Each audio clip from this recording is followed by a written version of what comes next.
इसके रसूल किया होगा तुम्हारी बच्ची कभी बहक नहीं सकती। मशहूर जमाना वाकया, मशहूर जमाना वाकया, मशहूर जमाना वाकया। उमर फारूक के दौर में एक आदमी एक लड़की का आशिक बन गया। आप वाकया सुने हैं, वो कहना नहीं चाहूंगा, वाकया सुन लिया। आशिक बन गया। आशिक बनना ही क्या था, कहा कि चल मोहब्बत करेंगे, फला फला हम ये करेंगे। पढ़ी लिखी बच्ची थी, उसने कहा अगर तुम मुझसे मोहब्बत का दावा करते हो, चांद तोड़ने की बात नहीं है, तारों को तोड़ के लाने की बात नहीं कहोगी। अगर तुम मुझसे मोहब्बत करते हो, इमाम के पीछे, उमर फारूक के पीछे 40 दिन नमाज पढ़ सकते हो। क्या बस 40 दिन नमाज पढ़ूंगी? क्या कही? 40 दिन पढ़ूंगा। 40 दिन पढ़ने के बाद फिर क्या? 40 दिन के बाद में 41 दिन पे आना, मैं यही तेरा इंतजार करूंगी, तू मेरा मैं तेरी। 40 दिन की बात होगी क्या जमात के साथ में। अब वो आदमी गया, 40 दिन नमाज पढ़ा, 41 दिन पे आया। फिर वो औरत लड़की खड़ी होकर उसका इंतजार कर रही थी। वो आने वाले नजर चुरा के जा रहे हो, मैं तेरा इंतजार कर रही हूँ। कब? कैसा इंतजार? तुम कौन हो का पहचानते नहीं? याद करो 40 दिन के पहले की बात, जब तुमने वादा किया था, कहा मैंने वादा किया था, कहा अब वो वादा पूरा हो गया है, 41 दिन हो गया है। अब वो आने वाला आदमी कहता है, वो मेरी इस्लामी बहन सुन ले, अब मैं किसी की जुल्फों का असर नहीं हो, जिसकी निगाहों में गुंबदे खजरा बस चुका हो, जिसकी निगाहों में मुस्तफा की मुस्तफा की जुल्फों का असीर बन गया हो, जिसके दिलों में अल्लाह का जलवा बस गया हो, वो किसी और से मोहब्बत कर नहीं सकता। अब मैंने ये दिल अगर किसी को दिया है तो मेरे महबूब मुस्तफा को दिया है। मैं तसव्वुर की दुनिया में उस बच्ची से पूछा, ए बच्ची, अगर तूने वादा किया था, अगर तुझसे वो गलत बात कहा था, पंचायत क्यों नहीं बिठाई? लोगों को क्यों नहीं कहा? चप्पल निकाल के क्यों नहीं मारा जो आज का फैशन चल रहा है? बच्ची ने कहा अगर मैं चप्पल निकाल के मारती, किसी और के दामन को दागदार करता। अगर मैं पंचायत बिठाती, माफी मांग कर चला जाता, तो किसी और की बेटी को वो आवारा कर देता।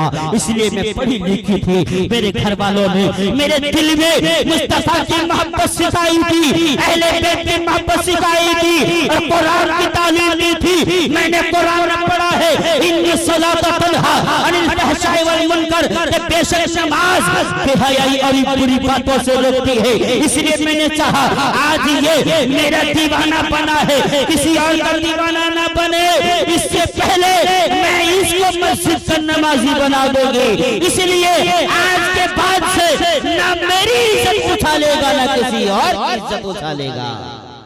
पता क्या चला? बच्चे पढ़े लिखे होंगे, बच्चे पढ़े लिखे होंगे तो उनका मेयार भी पढ़ा लिखा होगा।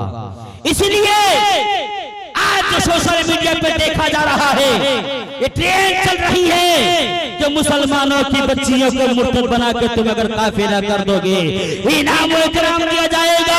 आज लव जिहाद के नाम से तुम्हें फंसाया जा रहा है। मेरी कौम की बेटी, अगर तू सुन रही है, तेरी आवाज, मेरी आवाज अगर तेरी कानों तक पहुंच रही है, रंगे रजा से कई बड़े रजा लेके जा, आज के पास सच्चे से इरादा करके जा। तेरी माँ बाप तेरे दुश्मन नहीं है, कोई मामलात आ जाए शेयर इनसे करना। मुसीबत के वक्त में तेरी माँ ही तेरा साथ देगी, तेरा बाप ही तेरा साथ देगा। पल भर के लिए अगर तकलीफ दिए है, पल भर के लिए नाराज हुए हैं, लेकिन मुसीबत के वक्त में सीने से कोई और नहीं, तेरे माँ बाप ही लगाएंगे। इसलिए जिन माँ बाप ने पाल पोस कर तुझे 20 साल का किया है, जिन माँ बाप ने तुझे पाल पोस करके अच्छे लिबास दिए हैं, जिन माँ बाप ने तुझे अच्छे स्कूल में पढ़ाया है, जिन माँ बाप ने तुझे अच्छे ट्यूशन लगाया है, जिन माँ बाप ने अच्छे खाने नहीं खा के तुझे खिलाया है, उन माँ बाप की उम्मीदों को न तोड़, किसी के साथ न भागना। आज सोशल मीडिया का जमाना है, कई कहानियां आ रही है। आज सोशल मीडिया पे मेरी कौम में मुस्लिम की बच्ची जब कहती है मुझे कोई खमकाया नहीं है, खुले दिल से मैं काफिरा बन रही है, ये दिल की बड़ी तकलीफ होती है। इसलिए इस कौम को बनाने के लिए मेरे मुस्तफा पे पत्थरें बरसाई गई है, तुम्हें बनाने के लिए मेरे आका की दस्तों के सामने कांटे बिछाए गए हैं, तुम्हें बनाने के लिए मेरे आका ने रात रात रोया है, नबी की उम्मत हो, जिस नबी की उम्मत होने के लिए 12 पैगंबर ने तमन्नाएं की थी, ऐ मौला उसी नबी का हमें उम्मती बना दे। तुम कितने प्यारे नबी की प्यारी उम्मती हो, इतने बेहतर नबी को पा के, इतने बेहतरीन जिंदगी पा करके हमारा जिंदगी न गुजारो, बल्कि ताजुल शरिया की जबान में ये कहो, जिंदगी ये किसी के लिए नहीं, जिंदगी है नबी की, नबी के लिए।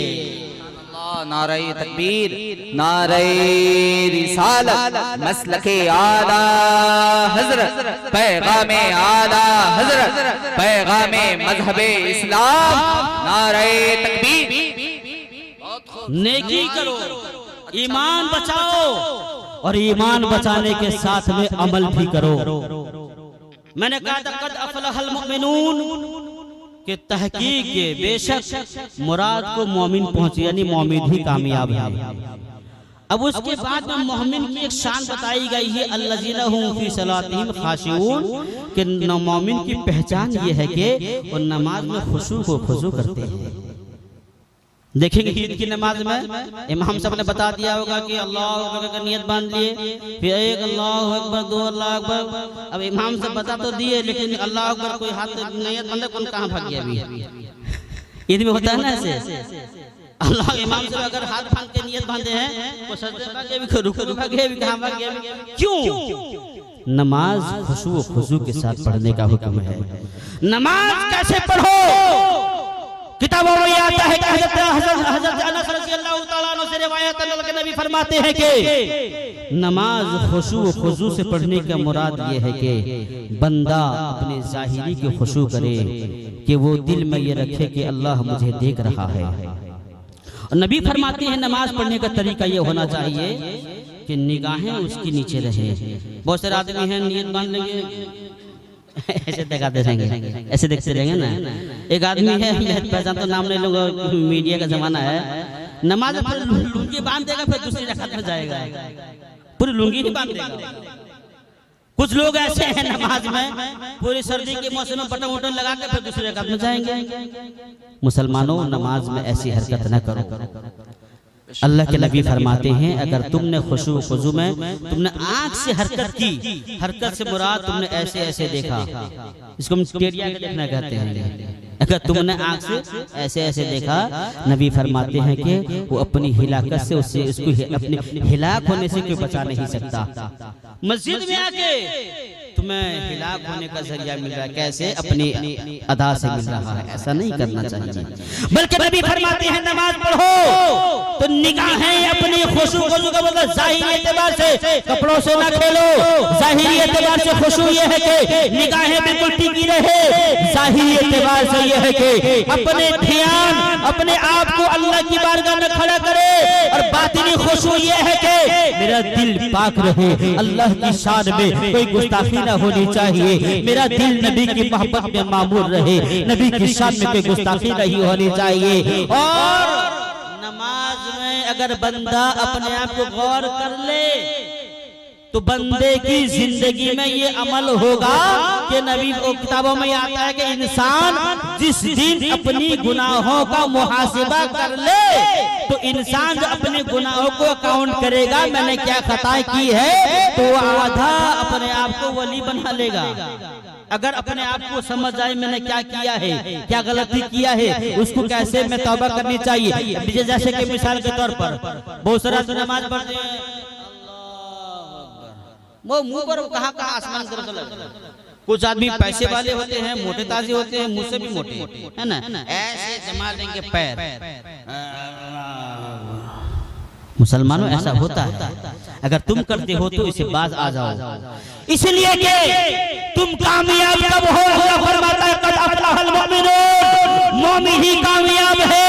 सिर्फ कामयाबी का मतलब ये नहीं कि तुम्हें कह दिया जाए, बल्कि नहीं, प्रैक्टिकल करके दिखाना होगा। उसकी एक झलक ये है कि जो कामयाब होता है उसकी एक मिसाल ये है कि वो नमाज में खुशू खुजू करते हैं। जब नमाज पढ़े तो बंदा अपने चेहरे को किबला रुख करे, किबला की तरफ। कैसे करे? किबला की तरफ चेहरा रहे। हाथ ऐसे रहे, अल्लाह अकबर, कान की लौ तक ले जा। हजरत के सामने मैं बोलता हूँ, आप ये ना बहुत बड़ा मौलाना आगे नहीं, बस मैं समझा रहा हूँ, कुछ बातें इसमें है, मैं कहने की कोशिश करूंगा, है ना। तो आपने अल्लाह नियत बांधी, नियत में हाथ ऐसे होना चाहिए ना, बिल्कुल ऐसे, हाथ ऐसे भी नहीं कि ऐसे भी उठा के नहीं गए, ऐसे ऐसे रहे। और आपका पैर कैसा रहे, कोशिश कीजिए कि 4 अंगुल के बराबर है, अगर ज्यादा से ज्यादा हो सके 1 बालिश के बराबर, यानी 1 चाखड़ के बराबर होनी चाहिए। आप बड़े आदमी है, मैं पंखे का हवा ज्यादा लूंगा, ज्यादा खड़ा होगा नहीं। अब सुनिए, जब बंदा जब खड़ा होता है अल्लाह की बारगाह में, अपने सीने को किबला की तरफ कर दिया, अपने चेहरे को किबला की तरफ कर दिया। अब उसका आलम यह है कि अब उसने कह दिया, नियत बांध के अल्लाहू अकबर कहता हुआ अपने हाथों को बांध लिया है नाक के नीचे। बंदा देखे या कहा, यही तो बंदा कहता है कि कभी आंख से इधर देखता है, कभी आंख से उधर देखता है, ये बंदा भी है। बंदे के लिए भी यही बात है। मेरी माएं बहनें, आप भी इसको सुन के जाइएगा, अपनी जिंदगी में पैगाम लाने की कोशिश कीजिएगा। नमाज की आलम में बंदा कहाँ देखे, किताबों में आता है कि बंदा अपने सजदे की जगह देखे। कहाँ देखे, सजदे की जगह देखे। क्यों, इसलिए ये सोचे, ये शान, ये बान, ये ताकत किस काम की, मेरी हकीकत मिट्टी थी और मिट्टी में मुझे जाना है। कुरान में कहा जाता है, मिन्हा खलकनाकुम व फीहा नुईदुकुम व मिन्हा नुखरिजुकुम तारतन उखरा। तुम्हें मिट्टी से बनाया गया है, तुम्हें मिट्टी में लौट के जाना है, फिर तुम्हें मिट्टी से उठाया जाएगा। मतलब ये कि सजदे के आज जगह को बंदा देखे, कयामत की हालत में जब सजदे की जगह देखेगा और सोचेगा, मेरी हकीकत कुछ भी नहीं, मैं 10 ताला बिल्डिंग का मालिक हूँ, मेरी हकीकत कुछ नहीं, मैं बड़े पैसे वाला हूँ, मेरी हकीकत कुछ नहीं, बैंक बैलेंस वाला हूँ, मेरी हकीकत कुछ नहीं, बल्कि मेरी हकीकत तो ये है, मैं मिट्टी से बनाया गया हूँ और मुझे मिट्टी में लौट ही के जाना है।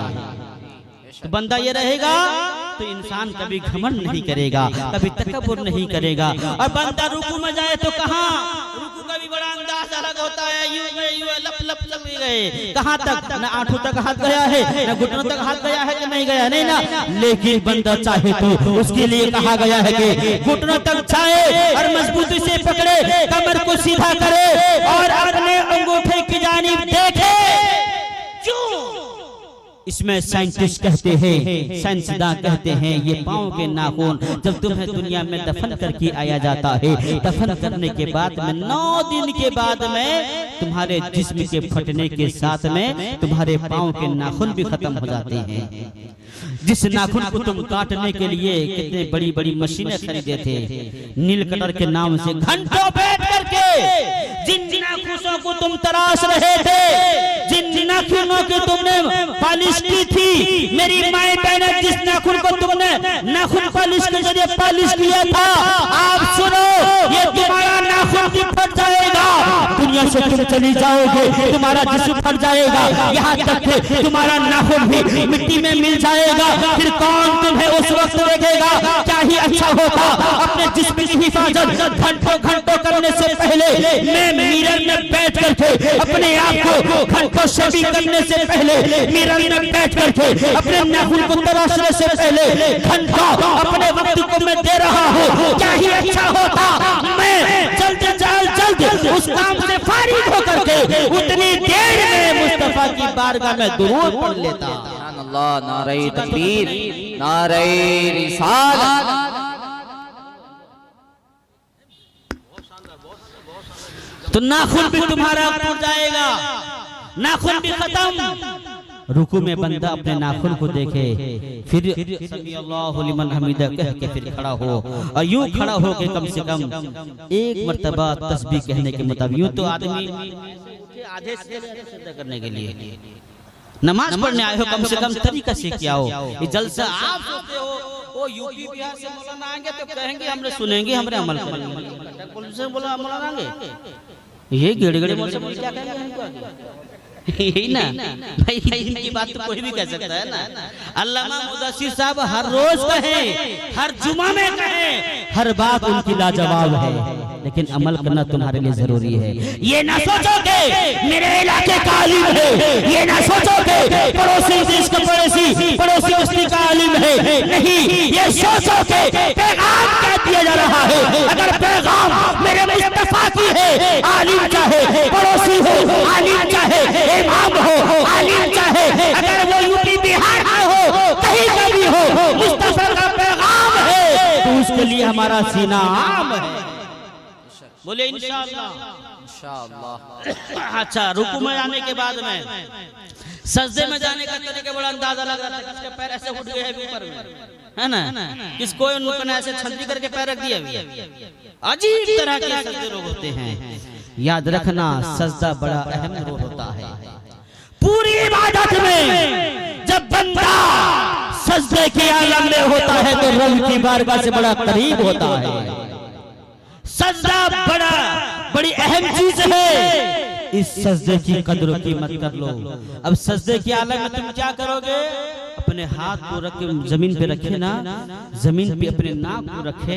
पहले यूं, किसी का नाक लगता है, नाक जमीन में न लगे, किसी का पेशानी न लगे, ठक ठक मार के चले गए। जब हाफिज साहब तरावी देरी कर दिए, बाप रे बाप, हंगामा हो जाता है उसमें, है ना। ऐसा नहीं होना चाहिए। जब तक पढ़ो, तुम्हें नमाज पढ़ने के लिए वक्त दिया गया, नमाज पढ़ो खुशू के साथ में। और आलम ये रहे कि जब तुम सजदे की आलम में जाओ तो तुम्हारा हाथ जमीन पे रहे और तुम्हारी नाक जमीन पे लगे, और नाक दबे तो पेशानी बराबर आ जाए। लेकिन सजदे के आलम में देखो तो कहाँ देखो? उलमा बयान फरमाते हैं अपनी नाक को देखो। कहाँ देखो? सजदे के आलम में कहाँ देखेंगे? ऐसे नाक को देखेंगे। यूं तो साइंटिस्ट कहते हैं कि जब ऐसे आलम में आंख देखती है ना, आंख की पावर बढ़ती है, आंख पे प्रेशर पड़ता है तो आंख की पावर बढ़ती है। लेकिन याद रखना, मेरा पैगाम तुमसे ये है, रंगे रजा से रजा का तेवर लेके जाओ। अरे नाक को तुम रब की बारगाह में रगड़ रहे हो, गोया के रब की बारगाह में कह रहे हो, मौला तमाम चीजें बर्बाद है। ए मौला, मैं भी तेरी बारगाह में आजिज़ बंदा हूँ। अगरचे पैसे वाला हूँ, अगरचे दौलत वाला हूँ, अगरचे बिल्डिंग वाला हूँ, मौला मैंने आज ये नाक रगड़ के मैंने साबित कर दिया, मुझसे बढ़ करके गुनहगार बंदा कोई नहीं, और तुझसे बढ़कर माफ करने वाला रब भी कोई नहीं। तू ही तो रब है, तू ही तो माफ फरमाने वाला है। मतलब ये कि अब नाक की लड़ाई तो सब जगह होती है, मगर पड़ोसी आदमी अगर जमीन अगर चली जाए, नाक न कटे, झूठी केस में, झूठे केस में अगर लाखों रुपये लगता है तो लगे, वकील लेता है तो लगे, झूठे गवाह को पेश करना पड़ता है तो करना पड़े, लेकिन मेरी नाक न कटे। अगर पंचायत में बैठते हैं, लोगों को फैसला पहला के लेके जाते हैं, आज मेरी इज्जत की बात है, आज नाक नहीं कटनी चाहिए, मैं गलत हूँ, अगर तुम मेरा साथ दोगे तो मैं तुम्हें लाल कर दूंगा, पैसे से लाल कर दूंगा, पैसा तो मैं इतना दूंगा तुमने कभी देखा नहीं होगा। गोया के तुम हक और ना हक के लिए, नाक की लड़ाई के लिए अपने बेगाने को न देखा, भाई भाई को न देखा, पड़ोसी पड़ोसी को न देखा, माँ बाप को न देखा, बहन की जिंदगी को न देखा। इसी नाक की लड़ाई के लिए बहन की जमीन को ले लिया है, इसी नाक की लड़ाई के लिए भाई की जमीन को ले लिया है, इसी नाक की लड़ाई के लिए तुमने अपनी दौलत को खर्च करके अपने पड़ोसी मुसलमान भाई को लेकर के थाने पे बिठा दिया है। और रब की बारगाह में सजदा करके तो देख क्या मजा मिलता है सजदे का। रब की बारगाह में नाक रगड़ के देख और कह, मौला मैंने तमाम चीजें की है वो बेकार है, नाक रगड़ के मैंने साबित कर दिया मैं बंदा हूँ, और तेरी बारगाह में नाक रगड़ा है तू मेरा मौला। नाक की लड़ाई नहीं होनी चाहिए। इसलिए 5 वक्त नमाज में जाकर नाक रगड़ के रब की बारगाह में अपनी आजीज़ी को पेश करो। हम क्या हैं, हम कुछ भी नहीं मौला, तेरी अता से ये हाथ सलामत है। हम क्या है मौला, तेरी अता से मेरी ज़बान सलामत है।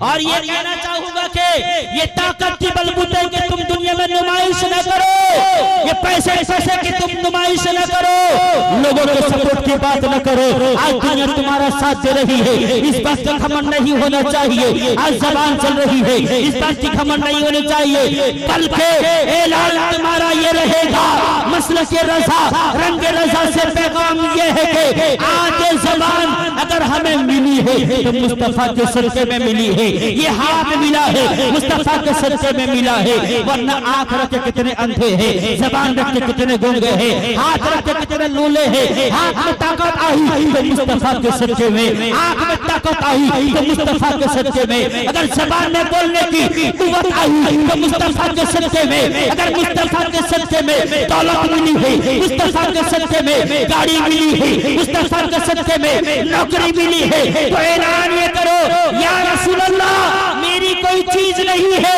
ऐलान ये है जहन में ज़बा तुम्हारे लिए, बदन में जा तुम्हारे लिए, हम आए यहाँ तुम्हारे लिए, उठेगी वहाँ तुम्हारे लिए। सुभान अल्लाह, नारे तकबीर, नारे रिसालत, मसलके आला हजरत, पैगामे आला हजरत, पैगामे मजहबे इस्लाम, नारे तकबीर। तो सजदे में नाक रगड़ रगड़ के अपनी आजिज़ी का सबूत पेश करो। सजदे से फारिग हो जाओ तो तशहुद में जब बैठो तो कैसे बैठोगे? कोई आंखों को इधर हाथ किया है, अभी कोई कमीज साफ कर रहा है, ऐसे तय कर रहा है। नमाज में अजीब ढंग ढंग के नमाजी होते हैं। नहीं, हाथ को उसकी हरकत पे रख दो, ऐसे हाथ रखो आंखों के ऊपर पे। कहाँ देखो? अपने दामन को देखो। देखो जो कपड़ा मैंने पहन के आया है, कोई दाग तो नहीं है इस पे, मेरे कपड़े पे, कोई कमीज पे कोई दाग तो नहीं है, कोई निशान तो नहीं है। अगर मेरे कपड़े में कोई दाग धब्बे के दाग नजर आ जाए, धब्बे अगर नजर आ जाए तो हम बीवी पे गुस्सा होते, कैसे तुमने कपड़ा साफ किया था? मेरे दामन पे दाग था, दाग। अरे ये तो दामन पे कपड़े का दाग लगा है, साबुन सर्फ से छूट जाएगा। तशहुद में जब तुम बैठो ना, अपने हाथ को ऐसे रखो और अपनी आंखों को अपनी गोद में देखो और सोचो मौला आज जैसे मेरा दामन साफ है ना, मेरा किरदार वैसे साफ है कि नहीं है? मेरे दामन में आज जैसे कोई दाग नहीं है, क्या मेरे नामाए आमाल में किसी यतीमी की जमीन हड़पने का दाग है क्या? क्या मेरे नामाए आमाल में किसी को तकलीफ देने का दाग है क्या? क्या मेरे घर पे मेरा भाई मर गया है, उसके यतीम बच्चों को जमीन लेने का मेरे दामन पे दाग है क्या? क्या किसी यतीम को रुलाने का दाग है क्या? क्या पड़ोसी के सामान लेने का दाग है क्या? क्या अपने बीवी की हक को अदा नहीं किया है, उस चीज का दाग है क्या? मैंने अपने माँ बाप को रुला के आया है, इस चीज का दाग है क्या? मैंने अपने बाप को तकलीफ दे के आया है, इस चीज का दाग है। मतलब ये कि बंदा जब रब की बारगाह में हाजिर हो, जैसे उसका कपड़ा हर दाग से साफ होता है, तो सोचे कि मेरे दामन में किसी का दाग नहीं। अगर दाग नहीं तो काबिले मुबारकबाद वो बंदा।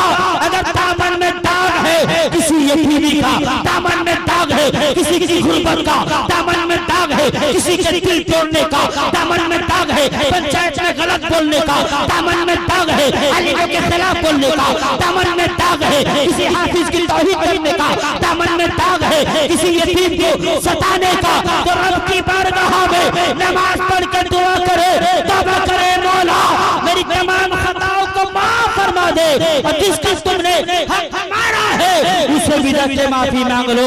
नबी फरमाते हैं अगर बंदा दुनिया में खता करता है, किसी का दिल तोड़ता है, किसी को तकलीफ देता है, अगर दुनिया में वो माफ कर देता है तो अल्लाह ताला भी उसे माफ फरमा देता है। लेकिन हम करें क्या है? मैं जाऊंगा झुक झुक सामने, मैं जाऊंगा, उसकी क्या हैसियत मेरे सामने आए वो बोलने के लिए? वो गरीब आदमी है, वो मुझे आके माफी मांगेगा, मैं क्यों जाऊं माफी मांगने के लिए? याद रखना अल्लाह अल्लाह की बारगाह में अमीरी गरीबी नहीं है, अल्लाह की बारगाह में कोई गोरा काला नहीं है, अल्लाह की बारगाह में कोई ऊंच नीच नहीं है, बल्कि इस्लाम एक पैगाम देता है, मसावत का पैगाम है। पैगाम मसावत ये है कि मस्जिद में हम कौन है, क्या है, कैसे है, मस्जिद के बाहर है, लेकिन मस्जिद की सफा में अगर आ गए तो सबका ऐलान ये रहेगा, एक ही सफ में खड़े हो गए, महमूद व याद, न कोई बंदा रहा ना बंदा नवाज। सुभान अल्लाह। अल्लाह फरमाता है बहुत अच्छा इंदल्लाह, तुम में से महबूब तो वही है मेरी बारगाह में जो तकवा लेके आया। तकवा लेके जाओ, नमाज लेके जाओ। याद रखना, आशिक रसूल तो वो नहीं जो कहे हम नबी के नाम पे दान दे देंगे और नमाज छोड़ दे। सबसे बड़े आशिक रसूल का नाम तो ये है, उसको जान देने की बात नहीं, बल्कि मुस्तफा की आंखों पे ठंडक नमाज है और हमारी मेराज है। उस नमाज को पढ़ना ये सबसे बड़े आशिक रसूल की काम है। बोलेंगे नमाज पढ़ेंगे इंशाअल्लाह, बोलिए इंशाअल्लाह। और याद रखना, मैंने पहले हदीस का पढ़ी थी, उसको खत्म कर रहा हूं मैं। कोई भी मोमिन कामिल उस वक्त तक हो नहीं सकता जब तक कि मैं उसके सामने उसकी जान से ज्यादा, उसकी औलाद से ज्यादा, उसके दोस्तों से ज्यादा महबूब ना हो जाऊं। अब वो नौजवान से मैं गुजारिश करूंगा जो ये कहते हैं शादी के वक्त में डीजे बजाएंगे, गाना बजाएंगे, एक दिन की खुशी में हम खुशी नहीं मनाएंगे। याद रखना, हर एक सुन्नत नबी की प्यारी है, लेकिन नबी ने सिर्फ निकाह के ताल्लुक से कहा था, अन्निकाहो मिन सुन्नती फमन रगिब अन सुन्नती फलैसा मिन्नी। निकाह मेरी सुन्नत है, हर सुन्नत नबी की प्यारी है, लेकिन नबी ने सुन्नत जिसे कहा, शादी को कहा, जिसने इसे इराज किया वो मेरा नहीं है, मैं उसके शफाअत नहीं करूंगा। मतलब ये कि नबी के नाम से तुमने शादी रचाई, अब बैंड बाजा बजा दिया, गाने बजा दिए, तुमने शराब पीने के इंतजाम किया रात की तन्हाई में। और अभी वो बात आ रही है, बहुत लंबी बात नहीं, मुख्तसर कह खत्म करूंगा। शादी की महफिल में बड़े बड़े आवारा काम होते हैं, ये छोटी छोटी बातें हम ही आपको बताएंगे। वो हल्दी मेहंदी के नाम पे, वो सलामी के नाम पे, फूफा के सलाम करो उनको, खालुआ के सलाम करो उनको, दूर के मामू सलाम करो। कौन का सलाम करना है? पैर पकड़ के सलाम सिर्फ ज़बान से कहे, गैर महरम को छूना हराम है। क्या हजरत? तो आप जो वलीमे के तौर पर नुमाइश करते, स्टेज लगा करके अपनी बहू को नुमाइश करते हैं, गलत तरीका है। इसलिए नबी से मोहब्बत का तरीका यह है कि हर एक सुन्नत को जिंदा रखना पड़ेगा। फातिहा करते हो कब? जब घर बनाते हो पहले, दुकान का ओपनिंग है, फातिहा किए पहले, हजरत दुआ फरमा दीजिए, मिलाद किए, जलसा किए, घर ओपनिंग किए, घर का फाउंडेशन डाले, छत पढ़ने, हर वक्त में मिलाद, कुरान खाने, फातिहा। क्यों? मेरा घर अच्छा हो जाए, मेरी छत अच्छे से हो जाए, मेरा घर मुकम्मल हो जाए। याद रखना, ये घर टूट जाए तो बना सकते हो, अगर दीवार बाकी हो जाए तो सीधी कर सकते हो, लेकिन जिंदगी के ताल्लुक से कहा गया, रब्बना आतीना फिद दुनिया हसना, ऐ मौला मेरे लिए मेरी दुनिया को आसान फरमा दे। दुनिया से मुराद कहते हैं वो मुफस्सिरीन इकराम, एक मुराद ये है कि बीवी का अच्छा हो जाना। अगर तुम्हारी जिंदगी में एक नेक बीवी मिल गई है, तुम्हारी जिंदगी अच्छी है, तुम्हारा सोना अच्छा है, तुम्हारा बैठना अच्छा है, तुम्हारी जिंदगी अच्छी है। अगर जिंदगी तुम्हें अगर बीवी की शक्ल में बदचलन मिली है तो जिंदगी बेकार हो जाती है, तमाम पैसा बेकार लगता है, तमाम सुकून बेकार लगते हैं। इसी में सोने के बाद में पसीना निकलता है, फिर भी नींद नहीं आती है, ये कैसे हो सकता है? इसलिए नबी का ऐलान है, निकाह मेरी सुन्नत है। निकाह से अगर जिसने रग़बत किया है, ऐराज किया है, वो मेरा नहीं। मतलब ये कि शादी रचा करके मुस्तफा की सुन्नत करके बैंड बाजा मनाते हो, तुम नबी को खुश करोगे? हो नहीं सकता। शराब पियोगे, नबी को खुश करोगे? हो नहीं सकता। नाच गाने करोगे, औलाद अच्छी हो जाए, तमन्ना करोगे, करोगे, हो नहीं सकता। तुम्हारे घर पे आमदनी अच्छी आए हो जाए, ऐसा हो नहीं सकता। इसलिए मिजाज ये है, घर बनाने से पहले फातिहा करता हो, बिल्डिंग बनने से पहले फातिहा करता हो, गाड़ी खरीदने से पहले फातिहा करता हो, छत बनने से पहले फातिहा पढ़ता हो। क्या ही अच्छा होता तो शादी के दिन हर आयत में यही कही जाती है, या अय्युहल्लज़ीना वत्तकुल्लाह हक़्क़ तुक़ातिही वला तमूतुन्ना इल्ला व अंतुम मुस्लिमून। तीनों आयत में तुम्हें ऐलान किया जाता है, रब से डरो, रब से डरो, खुशी का मकाम हो, रब से डरो, अच्छा अमालम हो, रब से डरो, हर आलम में रब से डरोगे। इसलिए बच्चा देने वाला मालिक अल्लाह है, तुम्हें अमीर करने का मालिक अल्लाह है, तुम्हें गुर्बत में डालने वाला अल्लाह है, जिंदगी आसान बनाने वाला अल्लाह है, तुम्हारी जिंदगी खराब करने वाला अल्लाह है। और अल्लाह ने इस कायनात को जिसके सजदे में बनाया है उसे मुस्तफा कहते हैं। यही तो मैंने आयत पहले पढ़ी थी। अल्लाह फरमाता है, इन कुंतुम तुहिब्बुल्लाह फत्तबिऊनी युहिब्बुकुमुल्लाह। अगर तुम मुझसे मोहब्बत करना चाहते हो, मेरी महबूब से इत्तिबा कर लो, मैं तुमसे मोहब्बत करूंगा, उनको राजी कर लो, बेटा दे दूंगा, उनको राजी कर लो, तुम्हें औलाद दे दूंगा, उनको राजी कर लो, बिल्डिंग दे दूंगा, उनको राजी कर लो, जिंदगी अच्छी मिल जाएगी, उनको राजी कर लो, औलाद अच्छी मिल जाएगी, उनको राजी कर लो। औलाद के लिए दर दर नहीं मिटाने, दुनिया आज तुम्हें मिटाने की कोशिश की जा रही है, आज तुम्हें मिटाने की कोशिश क्या हो रही है। आज जमाने वाले कुरान पे कभी आतंक, कुरान पे कभी उंगलियां उठा रहे हैं, इस्लाम पे उंगलियां उठा रहे हैं, कभी तुम्हारे लिबास पे उठा रहे हैं, तुम्हारी दाढ़ी पे उठा रहे हैं, तुम्हारी बच्चियों के निकाब पे उतार रहे हैं। क्यों? इसलिए कि वो चाहते हैं तुमको मिटाने के लिए। और आखिरी पैगाम ये है कि तुम अपने बच्चों को जहां इंजीनियर बनाना, फिलासफर बनाना, सब कुछ बनाना, आशिक रसूल बनाना, लेकिन साथ में सिर्फ अपने बच्चों को तुम मिस्त्री ना बनाओ, अपने बच्चों को सिर्फ तुम गैरेज का तुम मैनेजर न बनाओ, होटल का उन्हें तुम्हें कुक न बनाओ, बल्कि उन्हीं बच्चों के हाथ में कलम का पावर दो। और कलम का पावर ऐसा हो कि पार्लियामेंट में जहां पर बैठ करके वक़्फ़ की बात चल रही है, जहां पर तमाम बिल की ताल्लुक से बात चल रही है, अगर कौम मुस्लिम का लीडर वहां होता, एक अवैसी क्या कितने और मिल जाते हमारे इस्लाम की हिफाजत करते हुए नजर आते।